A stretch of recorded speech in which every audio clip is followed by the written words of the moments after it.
everyone, welcome back. Today I thought we would do a abstract color challenge in the handmade book that I've handmade, and I've got a whole series of handmade books on workshops on how to make these on my website and on Skillshare. So if you're on there, definitely hop on there and see what yummy stuff that I've got. And what I really love about working in ones that you've handmade is you have control over the paper you put in it. I love that. And so what I thought I would do today is we'll paint one of those yummy little abstracts. So I've pulled Color Cube Volume 2 by Sarah Renee Clark to pull a color out of. And so I'm going to go for card 404, which is kind of reds and pinks and a really deep green. And so I've got the Kissoh watercolors out. I'm going to play with those. I've had these for a while, but I got so obsessed with the Kuretake ones for so long that I just kind of ignored those, and now I'm newly obsessed with them because they are different than the Kuretake ones. Kuretake ones are a little bit more like gouache, and they're transparent. They're not transparent, they're more opaque. And these Kissoh ones are a little bit more like a Western watercolor. They're a Gansai Japanese watercolor, but they're not as opaque as the Kuretake ones. And for some reason, this year, I'm obsessed with that. So I thought I'd pull some colors out of there and just get close. This one I'm going to use this little metallic-y one for, and it's color number 63. It's a little metallic-y pink color there. And then this one is number 6. They don't have names on them, they've just got numbers. And number 1 and number 48. And I did kind of test the colors out just to see what they looked like. So we're getting close. We're not exact. 35. But it does, the reason why I like pulling color palettes is because they do get me on a direction without so much stress of what color. It stops that color paralyzation. A lot of people have white page paralysis. White page paralysis. I have color paralysis. I like too many colors, and then I start pulling things that don't match. And you know, I've studied color for so many years, it's crazy, and I find them frustrating, and I find them fun, and I find them just the hardest part of the process because I like everything, and then I pull crazy stuff. And I mean, you should see how I dress some days. I look a little bit like a bag lady, and I look in the mirror and I think, why did I put these socks with these pants with this shirt? What was I thinking? Did I get dressed in the dark? But I just love all the colors, even if they don't all go together. Okay, so we're just going to do some great big, I'm going to do this is the hot press paper, by the way, that I've got in here. I can feel it, it's smooth. I made this book with hot press watercolor paper and cold press watercolor paper, arches, and got a bit of Canson Heritage in this one, I'm not sure, but I used mostly arches, hot and cold press, just kind of experimenting with different papers that I had in my closet. I'm just kind of grabbing different colors here. Oh, look at that one. Okay, definitely love that one. Let's do some more of that. I love wonky shapes. I want these to give me some white space in between so that I'm not covering the entire page. That's a decision that I'm making on purpose. Okay, so now I'm kind of scared to add in this, ooh, okay, that's not bad. Let's test it out somewhere where it's not going to be like in your face before you're like, okay, I think I can live with that.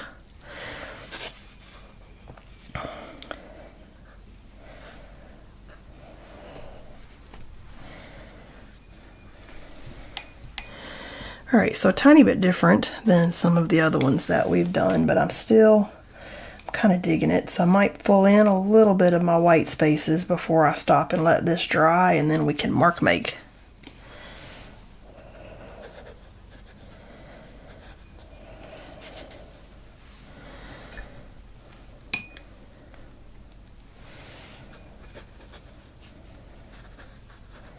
I like how this metallic one kind of picks up all the colors it's around. Could be because my brush is dirty, but I do like how it kind of does that and gives me some shimmer in places where I'm not quite expecting it. Alright, I'm going to let that dry. And then we're going to come back in and mark make. And I can even do a little mark making before we let that dry. This is just my Blackwing matte pencil. But we could add some marks in here with pencil before these are dry. Just as another layer on here.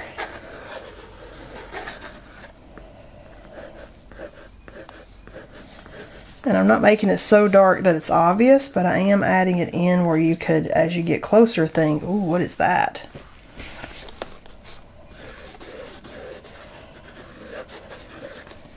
Alright, so I'm going to let that dry and I'll be right back. Alright, these are dry and I thought I would just do some mark making.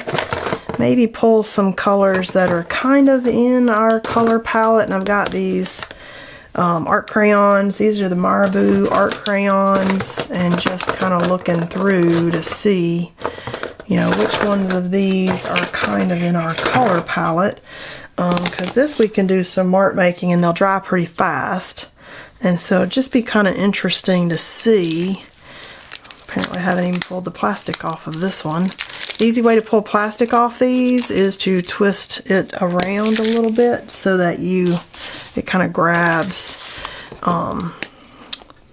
See this? That looks just like that color there, so that's a good one. And this green. See, I like how thick these are. These remind me of the temper sticks, and I actually kind of like the green. And if we look at our inspiration palette, there's green in here, even if we're not seeing it exactly. I mean, we're seeing it darker, but it's in there. It's in our color palette. And then I like this kind of reddish color. And then this pink might not quite be in our color palette. No, let's leave the pink out. So, kind of feeling like the green is definitely there. The teal is questionable, but I kind of want some. Just attack it. When you're talking, just attack it. It's almost like you don't give yourself time to think too hard about it if you'll just set that pen down somewhere. I like the more serendipitous nature of creating. It's all about the process for me. It's not about what we ended up getting. And for me, that's what makes art fun. You know, everybody starts off thinking, you know, what am I going to do with this? What do you do? Everybody, you don't even know how many people ask me, what do you do with these? And I keep them. I like them. The fun for me is the process of creating. Why do you have to do anything with it? That's why I create in books. So now it's got its purpose beyond me recording a video, obviously. But now it's got its thing that it's gonna be and do and live. It's gonna give me joy. It's all about just that process of creating and experimenting and playing and discovering new supplies and really just having some fun in ways that I might not normally have been willing to come up here and do. Ooh, let's do something crazy here now that I started that. I don't know if I like that. It might have been a bad move, but we're gonna go for it anyway. And I don't worry about where we end up on this process because I enjoy this part of the process. For me, this is what I get out of it. The joy, the fun of creating, seeing this gigantic body of work that I have created that I never would have created any other way. If I didn't have the purpose to show up and create and have fun with you guys, I might not create. I'd sit there and think, oh, what's the purpose? Oh, what are you going to do with this? I mean, I would have those same thoughts in my mind, and at least giving myself a reason to show up and create allows me to enjoy it, and it's part of that process for me. So I get it. What are you going to do with it? Keep it. Enjoy it. That's its purpose for me. Everybody is like, maybe I'm ready to sell. No, people don't buy art. I know that's an unpopular opinion, but that's how I built my whole business, under the philosophy of people buy how-tos and art supplies and tutorials. There is a small market, you know, of people that would buy your art, but it's not enough to make a living, I have found, at least for my art that I've tried in the past, because I've been there too. I've thought, oh, maybe I'm good enough to sell this. Let me put it up there. And you know, the only person that buys the stuff that I put up there for sale, my mother. My art was all in her house. She was the first one to show up and buy something anytime I'd make something. She was the best for just being supportive. I appreciate that. When I was picking out what I wanted to do for college and I thought, I want to be a fashion designer, she said, you go for it. You can be whatever you want. And that's kind of amazing that she came up with that in the time that she did, because I would have thought, that's dumb. Why would you want to be a fashion designer here in the South? You'd have to move to New York. And I don't know why I didn't think of that, you know, as I was picking, but I didn't. But my grandmother sewed, so it kind of was in the family. So I was kind of like, oh, maybe that's what I want to do. But you know what? I hate to sew. I mean, I like sewing for little art things and stuff, but for the most part, sewing, just don't love it.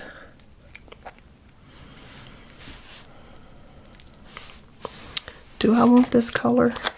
I mean, I kind of like it. Is it the right? Yeah, it's kind of, ooh, don't touch that. That was wet. I kind of want like an extra little pop of something. Maybe not. Maybe we're there. Maybe we're there. Let's pull the tape and see if we're there. But yeah, sometimes it's okay just to show up just for the joy that you get for the rest of the day of creating. And that kind of seeps into your psyche too. Like, I show up now just about every day. And even though I'm way super far ahead on my videos, I have been having the best time in my studio. So every day that I get up and I'm like, okay, I'm still feeling it. Let's go paint something today. It just kind of creates a snowball effect of well-being with the terrible things that seem to be going on everywhere. It's made me double down and just think, okay, I'm gonna go make some art because I can't focus on all of this other stuff all the time. It's too much. Okay, I think I'm there. I think this is the piece for today. Okay, I love all of it, but the last little twirlies that I stuck in there, but even that's not super bad. This flanks this page here, which was the Christmas page that we did, and just, I think that's mostly dry. I left this open because I wasn't sure what we wanted to do. And then that's the page that we did the watercolor through the stencils. How cool is that? So we are definitely, this one, my very favorite right here. This one started the obsession with the Kissoh, I think, because it's gorgeous, like gorgeous, gorgeous. And I see the gold in there and I'm thinking, does this one need gold? Maybe we left the gold out. But for today, I'm gonna leave it like it is. Or maybe it could use white, like some big white things. I don't know. But this book is filling up beautifully. Look at this one. This is one of my favorite too. This is one that we did that was inspired by the Klimt prompts. And the colors are just insanely beautiful. So definitely a fave. If you ever have something like this in your book that you're like, most favorite piece I ever created kind of thing, scan it in, tweak the color, and then make yourself a great big print of that piece that you loved, and then you can hang it up and you didn't have to tear it out of your book. Anyway, so I think we're okay with this. I think it probably could use some gold, but for today I'm gonna let it sit where it is for now. So I hope you enjoyed painting with me today, and I'll see you guys next time.